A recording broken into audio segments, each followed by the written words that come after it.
healthy living with Intermountain Healthcare.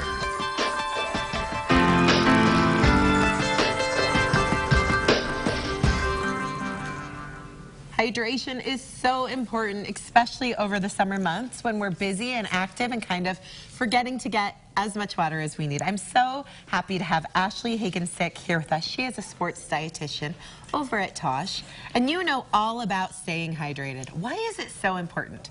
So hydration's huge, especially in the summer. We're going to 100-degree temps here soon, and most people don't get enough water. That's the biggest reason, and we need it for lots of different, like, transport of nutrients and for keeping our skin looking good and for all things like that. So to have enough hydration is really hard, but it's important. Well, and something I've been trying to do, we were talking before, and I'm saying I'm drinking too much soda, and I know that doesn't count as hydration, so I've tried to scale back and do water with even like Crystal Light packets. So what's your opinion on that? Yeah, that works just fine if that's going to be the way that you drink, and that's for sure better than soda, but soda does contribute to your overall hydration. So fruits and vegetables do, any soups, anything, any beverage you consume will count towards your hydration, but there are better beverages, right? And we need the better. So how can we tell if we're getting enough water or if we're dehydrated? Yeah, so I have this urine chart here. So that's the best. So cool. It's the best indicator of your hydration. So you can assess it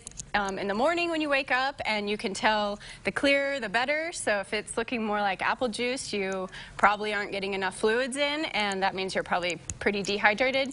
You can have heat stroke, heat illness, especially if you're going out hiking or going to Moab, for example. You need more water, and being at altitude, we need more water. So this is a great way to tell if you're hydrated or not, and some vitamins will change the color of your urine, but this is the easiest way. And you said check in the morning. Yeah, check in the morning because you've been asleep, so waking up, yeah. Oh my gosh, I feel like another way I can check is I'm getting so many headaches, and when I get headaches, my husband says, have you had enough water? And the answer is usually no. So with my kids, it's hard to get them always drinking water, and I usually steer away from sports drinks thinking they're just gimmicks, commercialized, too much sugar.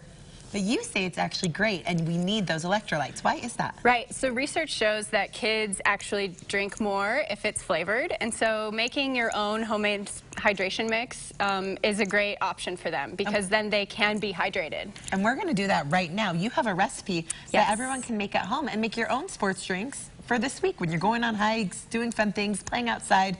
This is what you're going to want to take. Okay, so what do we do first? So we're going to start with a 1/4 cup of hot water. So the reason we do the hot water is just to get the sugar and the salt to dissolve.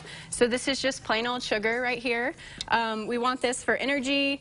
There's a certain amount of carbohydrates you need in a sports drink to help absorb the electrolytes. So this is salt. And I love that that's so important because when we see that sugar's in a sports drink, we think it's for flavor. You know, the kids will get addicted to it. They'll love it. But you actually need that so your body absorbs it. Right. So there's a perfect, so you want it to be about 4 to 8% carbohydrates. And so here we're going to use sugar and get it all dissolved in. And then we are going to add some lemon juice and some orange juice. And so that will also contribute to the carbohydrates and the energy.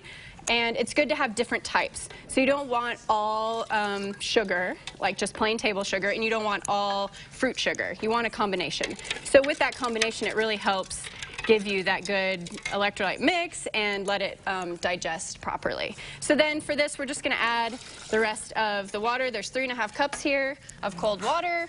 And you can pour that one in if you want. And is this something we could just then put in a water bottle, take around us for the day? Does it need to be refrigerated at all before?